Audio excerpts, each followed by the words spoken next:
সে হঠাৎ করে আমাকে বলে উঠল, তুমি কি আমাকে ছেড়ে চলে যাবে? আমি তার দিকে তাকালাম।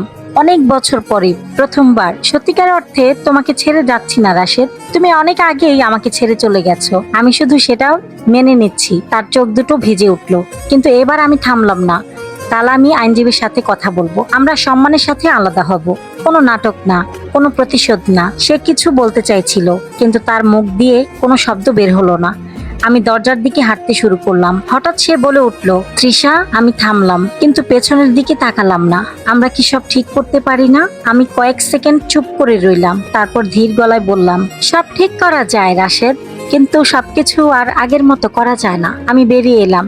কয়েক মাস পরে আমি নতুন একটা বাসায় উঠেছি। বাসাটা ছোট, কিন্তু নিজের মতো। জানালার পাশেই একটা টেবিল, যেখানে আমি আবার আগের কাজ শুরু করেছি। আজকে একটা বিশেষ দিন। আমি একটা গিফট নিয়ে সেই পরিচিত ফ্ল্যাটের সামনে দাঁড়িয়ে আছি। কলিং বেল চাপলাম, দরজা খুললো সাবিহা। আমাকে দেখে একটু অবাক হলো, তারপর হাসলো, একটা স্বস্তির হাসি। ভেতরে আসুন। ভেতরে ঢুকতেই আয়ান দৌড়ে এলো।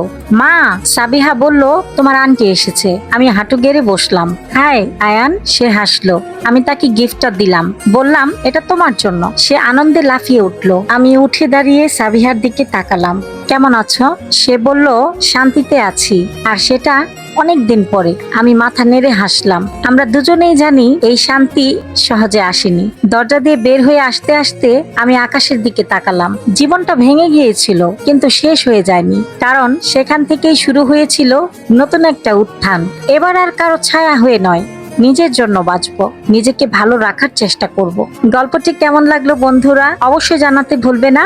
ভালো লাগলে একটা লাইক, কমেন্ট এবং শেয়ার করে পাশে থাকবে।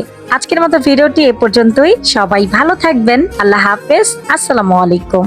আর তোমাদের সাথে গল্প করতে করতে আমি একটা কফি ফ্লেভারের কেক বানিয়েছি। কেকটা খেতে খুবই মজার ছিল। আজকের বিকেলের নাস্তায় দুধ চা আর কফি কেক খেয়েছি। আচ্ছা ঠিক আছে, আজকে চলে যাচ্ছি। আবার আগামীকাল চলে আসব রাত 8টার সময় নতুন আরেকটি গল্প নিয়ে। সেই পর্যন্ত সবাই আমার পেজের সাথেই থাকবেন।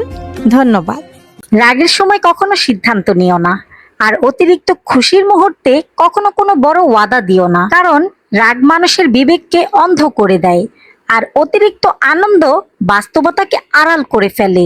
সেই মুহূর্তের আবেগে নেওয়া সিদ্ধান্ত কিংবা দেওয়া প্রতিশ্রুতি সময়ের সাথে সাথে অনেক অনুশোচনার কারণ হয়ে দাঁড়ায়। মনে রেখো, রক্ত শুকিয়ে গেলেও ক্ষতের দাগ থেকে যায়, আর ঘা শুকিয়ে গেলেও ব্যথার স্মৃতি বেঁচে থাকে। ঠিক তেমনি আবেগের ঝড়ে বলে ফেলা কিছু কথা কিংবা তাড়াহুড়ো করে নেওয়া কিছু সিদ্ধান্ত মানুষের হৃদয়ে এমন ক্ষত তৈরি করে যা সহজে মুছে যায় না। তাই যখন খুব রাগ হবে তখন নীরব হও, যখন খুব খুশি হবে তখন একটু অপেক্ষা করো, কারণ সময় মানুষকে সঠিকভাবে ভাবতে শেখায়। আবেগের কয়েকটি মুহূর্ত কখনো কখনো এমন ক্ষতি করে যার আফসোস মানুষকে বছরের পর বছর বয়ে বেড়াতে হয়। তাই সিদ্ধান্ত নাও শান্ত মনে, আর প্রতিশ্রুতি দাও ভেবে চিন্তে, যাতে পরে নিজের কাছেই অপরাধী না হতে হয়। অসংখ্য ধন্যবাদ বন্ধুরা আমার ভিডিওটি পুরোটা দেখার জন্য। আর যাওয়ার সময় একটা লাইক দিতে ভুলে যাবে না, আর একটা সুন্দর করে কমেন্ট করে যাবে। ভালোবাসা।